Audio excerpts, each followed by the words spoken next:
tal amigos? Comenzamos nuestro resumen internacional en una semana en la que Rusia celebró los 80 años de la victoria sobre la Alemania nazi. Vladimir Putin no ha estado solo en el desfile de la Plaza Roja. Los aliados europeos de Ucrania junto a Estados Unidos lanzaron el sábado un ultimátum a Rusia para que acepte un alto al fuego completo e incondicional de 30 días a partir del lunes. El brazo armado de Hamas liberó el lunes al rehén estadounidense israelí Edan Alexander. El diario italiano La Repubblica ha llamado a Prevost el menos estadounidense de los estadounidenses. Según la Casa Blanca, Arabia Saudita comprará armas por cerca de 142.000 millones de dólares. Xi Jinping ofreció el martes una relación más estrecha y cooperativa con la región. El presidente de Bolivia, Luis Arce, desistió el martes de buscar la reelección en los comicios generales de agosto. Y vamos a comenzar el programa hablando del Día de la Victoria. Varios líderes mundiales se hicieron presentes en Moscú para conmemorar los 80 años de la derrota de la Alemania nazi, en un evento que también es importante para Rusia en el plano diplomático, en medio de los intentos occidentales de aislarlo del resto de la comunidad internacional, además de ser una oportunidad para mostrar su poderío militar, haciendo desfilar miles de blindados, drones, misiles y tropas. A su vez, la Unión Europea amenazó con consecuencias a los estados que aspiraran a entrar al bloque si asistían al evento, pero no pudo evitar la presencia del presidente serbio Aleksandar Vučić, a pesar de que tuvo que modificar su ruta porque Letonia y Lituania decidieron bloquear su espacio aéreo y por peligro de drones en varios aeropuertos de Moscú, ya que Ucrania rechazó el alto al fuego anunciado por Putin. Y también causó polémica la presencia del mandatario eslovaco Robert Fico, que denunció presiones de Bruselas para que no asistiera en un intento de aparentar unidad dentro de la Unión Europea. Y el presidente ruso Vladimir Putin demostró que no está tan aislado como se cree, ya que asistieron 30 líderes, entre los que se destaca el chino Xi Jinping, el brasileño Luis Ignacio Lula da Silva, el cubano Miguel Díaz-Canel, el venezolano Nicolás Maduro, el egipcio Abdel Fattah el-Sisi o representantes norcoreanos, después de que se confirmara la participación de este país en la expulsión de las tropas ucranianas de la región rusa de Kursk. A su vez, Putin aseguró que Rusia seguirá siendo una barrera infranqueable contra el nazismo, la rusofobia y el antisemitismo, y posteriormente los líderes depositaron flores en la tumba del soldado desconocido. Vladimir Putin no ha estado solo en el desfile de la Plaza Roja. Junto a él, una treintena de líderes extranjeros, la inmensa mayoría del llamado Sur Global, como Maduro, Lula da Silva o Xi Jinping. También ha estado el eslovaco Fico, desafiando el boicot occidental. En su discurso ha vuelto a vincular la última gran contienda mundial en la que murieron 27 millones de soviéticos con la guerra de Ucrania. Todo el pueblo ruso apoya a nuestros soldados, ha dicho, y asegura que Rusia seguirá siendo una barrera infranqueable contra el nazismo, la rusofobia y el antisemitismo. Rusia ha sido y seguirá siendo una barrera indestructible contra el nazismo, la rusofobia y el antisemitismo. Luchará contra las atrocidades cometidas por los defensores de estas ideas agresivas y destructivas. La verdad y la justicia están de nuestro lado. También han desfilado tropas de China y de otros 12 países. Ucrania lo critica por considerarlo una muestra de apoyo al invasor. Para Pekín se trata de respeto por la historia. Una banda militar interpretó La Guerra Sagrada, mientras la Guardia de Honor escoltaba la bandera nacional rusa y la bandera de la victoria de la Gran Guerra Patria hasta el centro de la plaza. El presidente de Serbia, Aleksandar Vučić, realizó el miércoles su primer viaje a Rusia desde la invasión de Ucrania, a pesar del mensaje de la UE de que visitar Moscú podría hacer descarrilar las ambiciones serbias de unirse al bloque. Por otra parte, el mandatario ruso aprovechó la visita de tantos líderes para firmar acuerdos y estrechar relaciones, como con el chino Xi Jinping, con el que destacó que habían abordado asuntos sensibles en un momento en el que Donald Trump reconoció que buscaría desunir a los dos aliados. El secretario de Estado Marco Rubio dijo que tratarían de diluir sus lazos y el enviado estadounidense a Ucrania, Keith Kellogg, afirmó que querían distanciarlos. A su vez, el líder chino destacó que estaban viviendo una época de acoso hegemónico de los países occidentales y ambos condenaron la política de contención de Estados Unidos, la expansión de la OTAN y las barreras comerciales, aunque Putin aclaró que su alianza no estaba pensada contra nadie y que por el contrario era un factor estabilizador en tiempos de incertidumbre. A su vez, el mandatario ruso también se reunió con su par cubano Miguel Díaz-Canel, destacando los lazos históricos que unían a ambos países, y también lo hizo con el venezolano Nicolás Maduro, con quien firmó un tratado de asociación estratégica y de cooperación que, según el venezolano, haría que las relaciones alcanzaran un nivel todavía más alto. Por último, Putin también mantuvo un encuentro bilateral con su par brasileño Luis Inácio Lula da Silva, y ambos mandatarios de los BRICS expresaron su intención de aumentar las relaciones comerciales.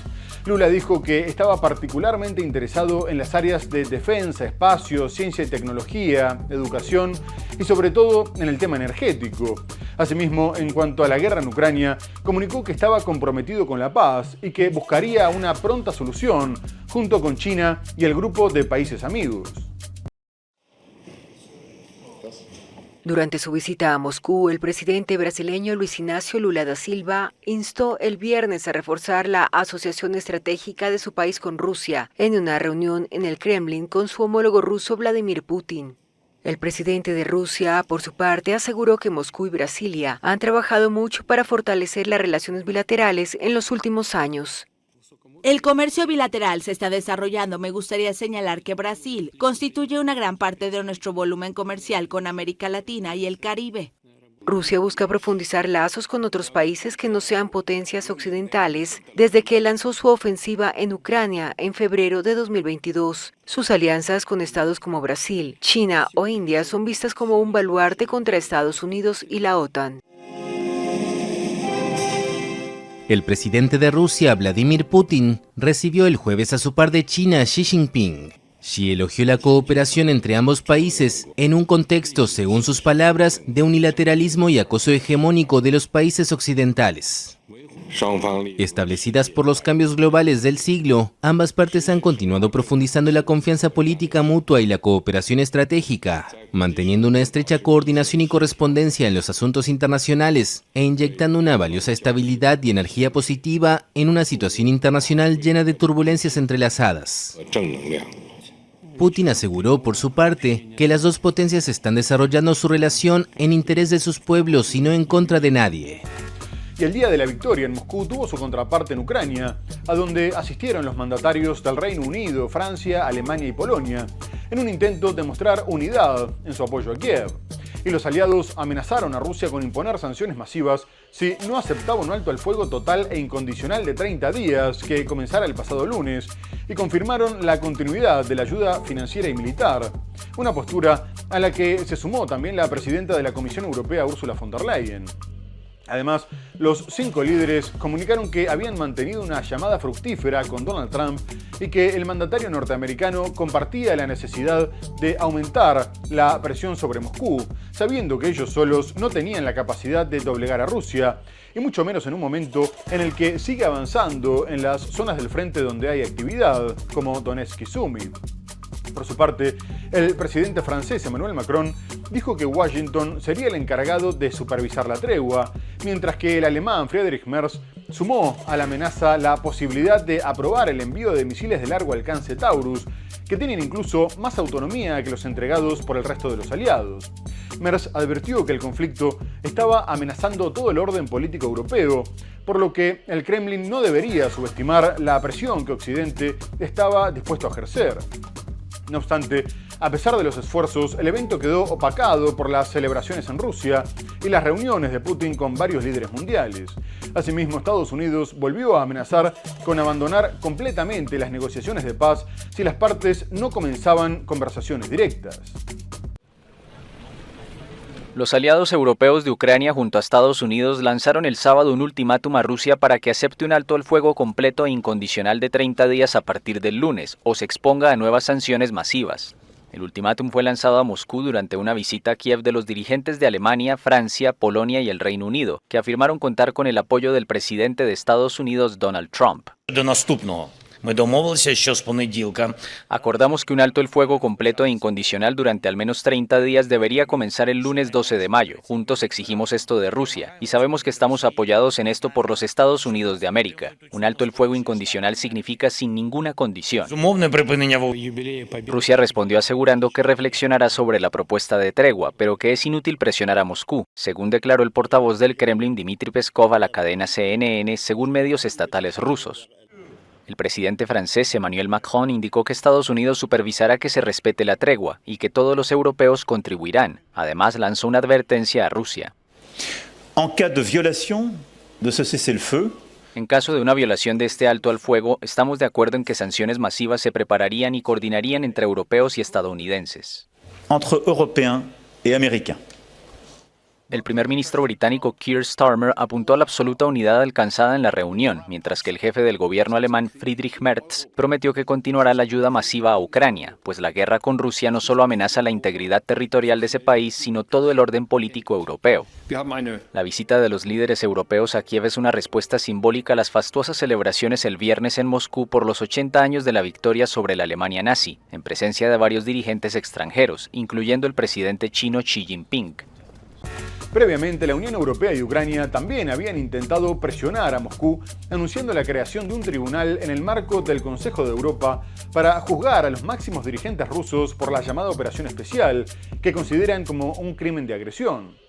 La medida fue anunciada en una reunión que tuvo lugar en Leópolis, al oeste de Ucrania, a la que asistieron varios ministros de Exteriores comunitarios y la alta representante de la Unión Europea para la Política Exterior, Kaja Kallas, que había liderado la presión para que los mandatarios europeos no asistieran al Día de la Victoria, que se celebraba ese mismo día. Kallas dijo más tarde que la creación del tribunal era extremadamente importante para asegurarse de que los crímenes de Rusia no quedaran impunes, algo que Bruselas teme sobre todo desde la llegada de Donald Trump a la Casa Blanca, ya que pretende normalizar las relaciones con el Kremlin. El mandatario ruso Vladimir Putin ya tiene una orden de captura internacional emitida en el 2023 por la Corte Penal Internacional por la sospecha de deportación forzada de niños ucranianos, a pesar de que Moscú sostiene que fue una medida necesaria para su protección. Pero el Tribunal de la Haya no tiene jurisdicción para juzgar la guerra. A su vez, el Ministerio de Exteriores ucraniano publicó un comunicado en el que anunciaba la finalización de los trabajos técnicos y el mandatario Volodymyr Zelensky destacó la importancia de la creación del tribunal, afirmando que si una sola guerra terminaba sin castigo, habría más, y agregó que a los rusos había que juzgarlos igual que a los nazis.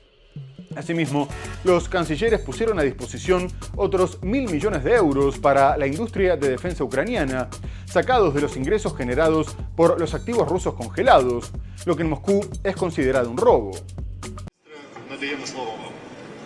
Kiev y sus aliados europeos aprobaron el viernes la creación de un tribunal especial para juzgar a dirigentes rusos por la invasión de Ucrania.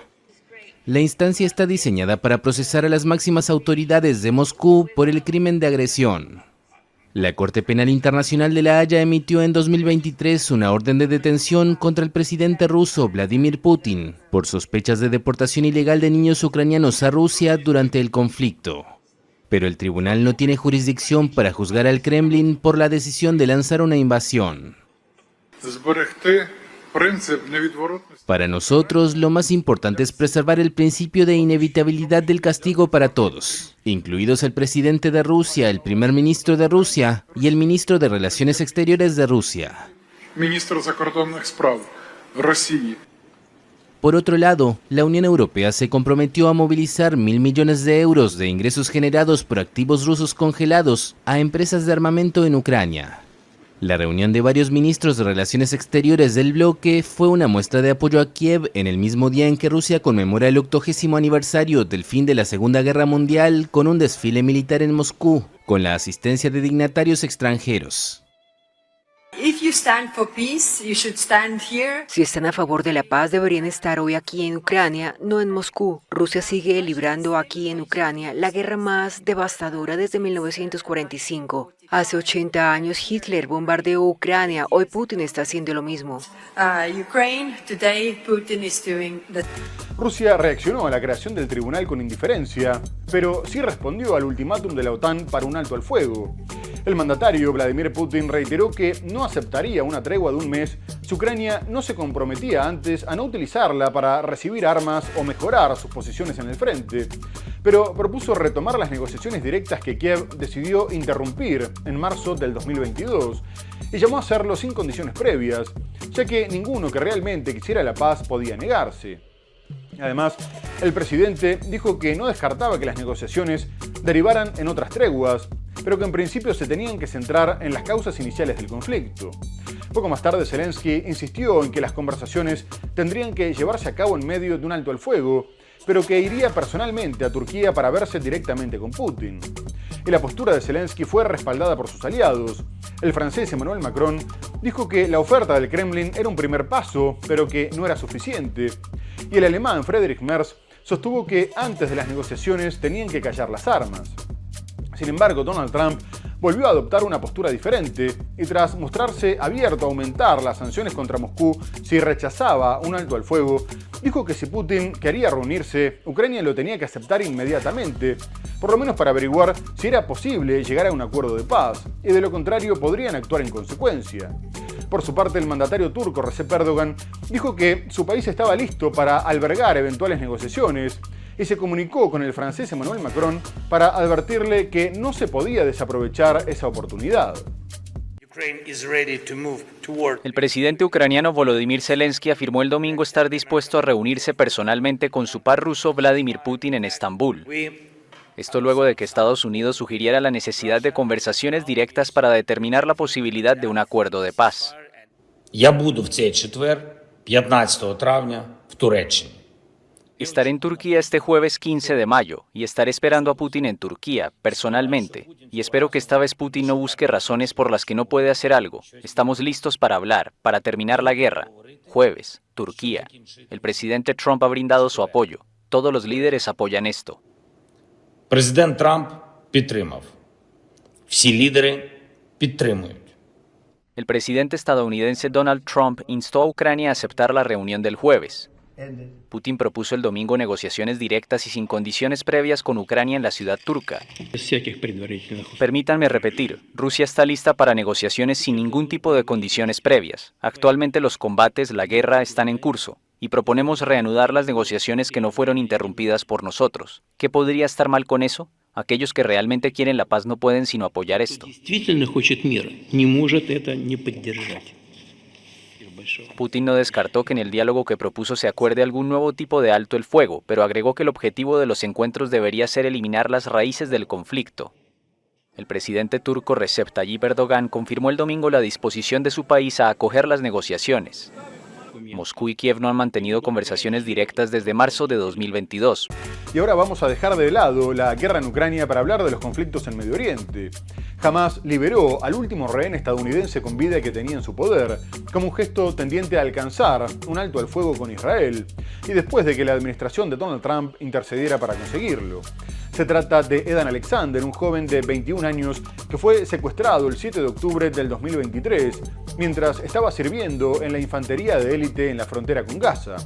Israel acordó suspender los bombardeos para facilitar su liberación, unas horas después de haber asesinado a 17 palestinos en otro ataque, y más tarde el primer ministro Benjamin Netanyahu le agradeció a Trump, afirmando que el acuerdo había sido posible gracias a la presión militar de Israel junto a la presión política de Estados Unidos.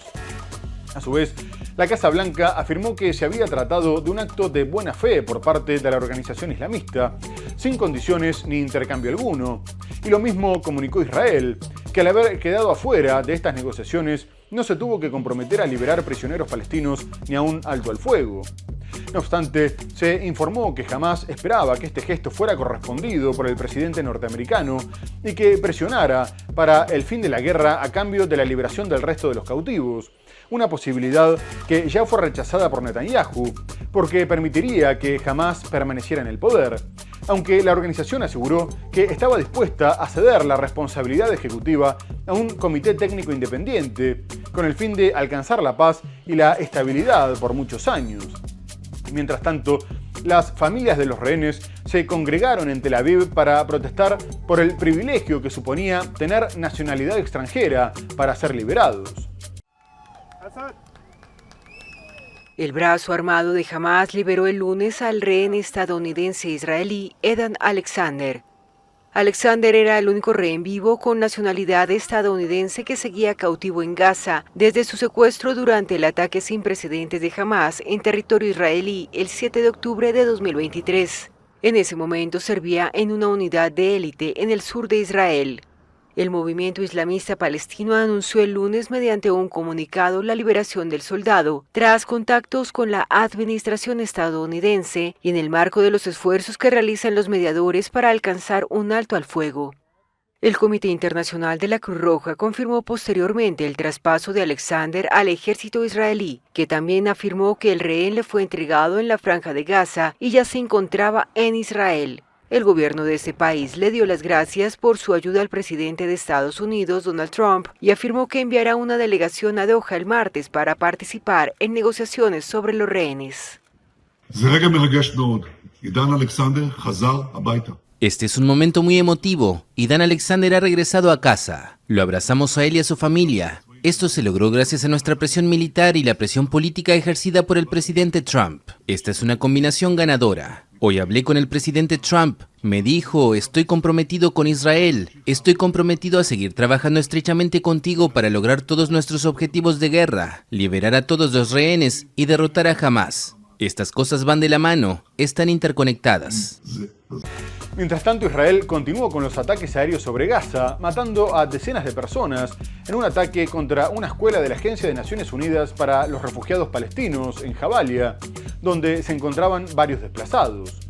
A su vez, se advirtió que toda la población del enclave estaba en riesgo crítico de hambruna y que 500.000 personas se enfrentaban a la inanición en medio del bloqueo total de alimentos y otros productos básicos, lo que hizo que 57 personas murieran de hambre, la mayoría niños y bebés.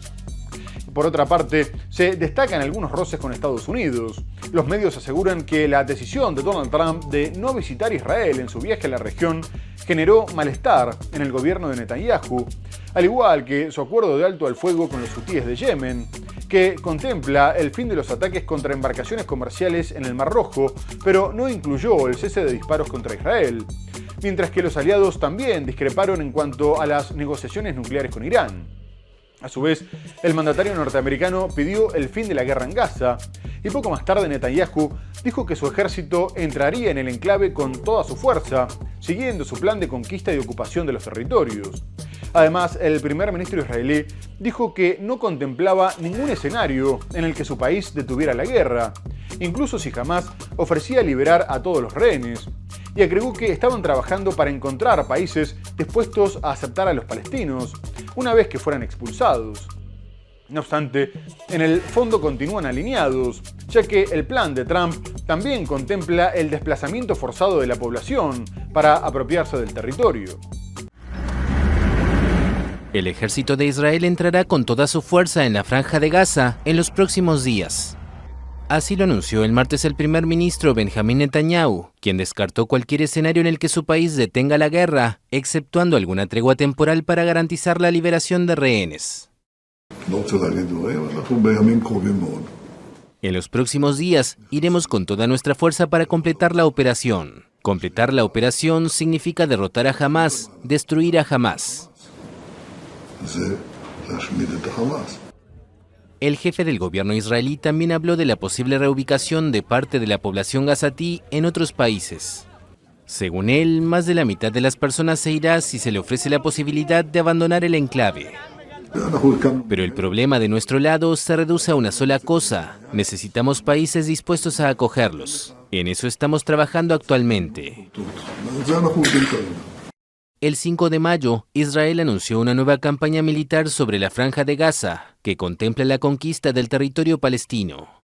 El ejército afirma haber movilizado a decenas de miles de reservistas. Varios miembros de esta familia fueron asesinados en un ataque aéreo israelí contra su tienda en el norte de Gaza. Un abuelo dice que su hija y su familia estaban durmiendo cuando se produjo el ataque. El asediado y bombardeado enclave lleva más de 2 meses bajo un bloqueo total israelí.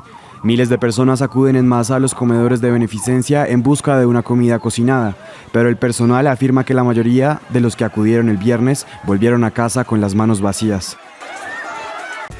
Y por otra parte, la India y Pakistán firmaron un alto al fuego total e inmediato tras 4 días de intercambios de ataques que dejaron más de un centenar de muertos.